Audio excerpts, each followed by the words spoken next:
Coming into tonight, we knew that we were going to get a much different Pitt team than we saw on Sunday night against Miami. I just know what Coach Capel's about, what he's really preached, from day one, the toughness level that his kids play with. And so we expected that. And I thought we took a lot of punches there in the first half. The thing that I'm most pleased with, besides us being ultimately able to finish and win the game, was when we couldn't score in the first half. We with about 5 or 6 minutes left to go in the first half, we just really started to defend our tails off. And even a couple shots that they hit, McGowan's off the glass. Darius played great defense. Eric Hamilton at the end of the shot clock right before the half. Whatever team shoots those type of shots against that type of defense consistently, you're not going to win. And if we could do that in the second half and make their looks tough, we felt like we give ourselves a chance to win, and we obviously shot the ball better in the second half. But really for us, it starts on the defensive end, and specifically when you defend Pitt, at least in our opinion, you have to try to keep McGowan's and Xavier Johnson from getting in the lane. And it's very, very difficult because they're always bringing their big guy up and trying to free him. And I thought our guys did a really good job down the stretch and forcing some really tough shots, and then got enough 50-50 balls to win the game. It's the second straight game you guys just simply found a way late. Is that a trait that teams can develop? I mean, obviously I'm sure there's things you want to improve on, but it didn't look like you guys were going to be able to do it late, but found a way once again. I think it gives you confidence in those moments in the future. I don't think last year's team could have pulled it out.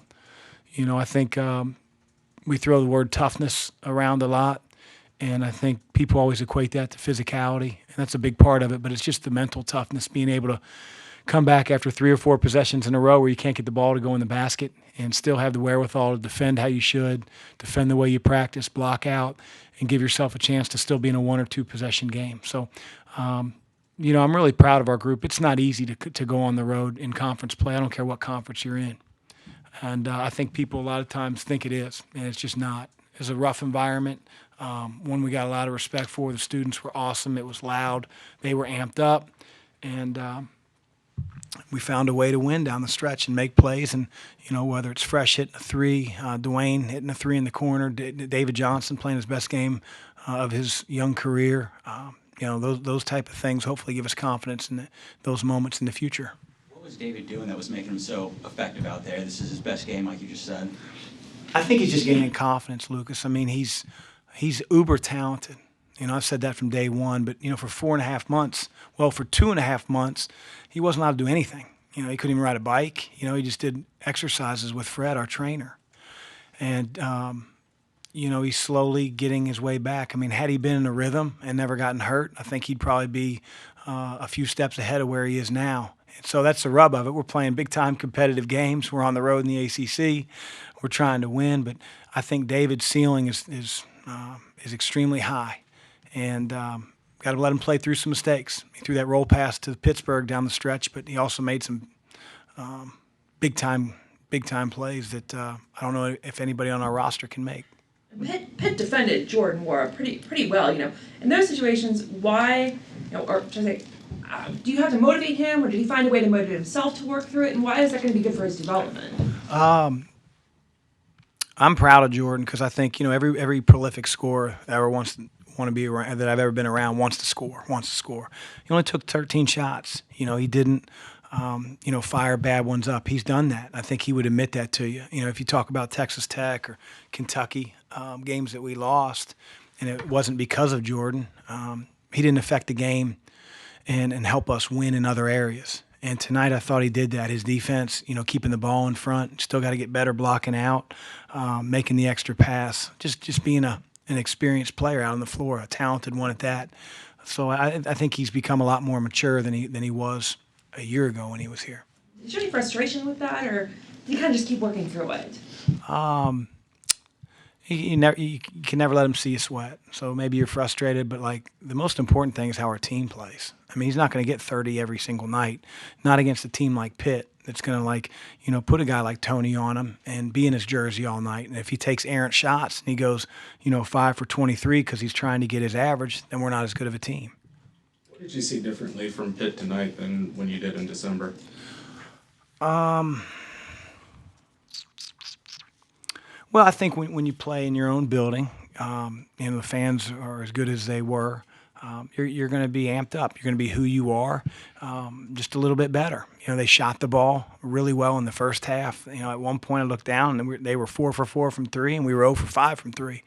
But I really think last year's game here, last year's game at our place, this year's game at our place here, like, we know who Pitt is. I mean, they play with a lot of toughness, a lot of grit.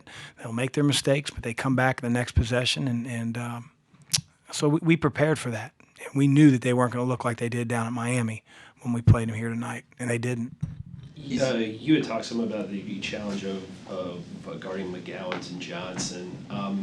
In the days leading up to a matchup like that, playing those guys, what do you really drill in practice with your guys? And as a coach, what strategically do you try to come up with? Well, it's not all of a sudden that we just, poof, we have a new game plan. It's a little bit how we play all the time, and that is, we don't necessarily extend out in passing lanes and try to deny. It's more important for our team defensively to keep the ball in front on dribble penetration. So defenders off the ball are more gap-oriented and more in help than they are extended on their own man. And just re-emphasizing that and doing daily drills that can be monotonous at times, that pound in those principles to our guys. Keep the ball in front of us. Make them make contested tough twos. Don't give them second shots. And we feel like over the course of the game, if you can do that, then you give yourself a chance to win. Is Darius okay, or was there a reason he didn't play too many minutes tonight? He didn't play very well, and so felt like David was playing his tail off. I thought Fresh was doing some really good things. So, it's not going to be everybody's night every single night, and so that's why we opted to play those other guys a little bit more. After they shot so well in the first half, you were able to shut things down, but they got to the free throw line a lot. Was that a concern? And yeah, it was a what do you concern. make of that? It's nice to have a deeper team, but at the same time, it gives you an eerie feeling when they're in the bonus with 15 minutes or 14 minutes left in the second half.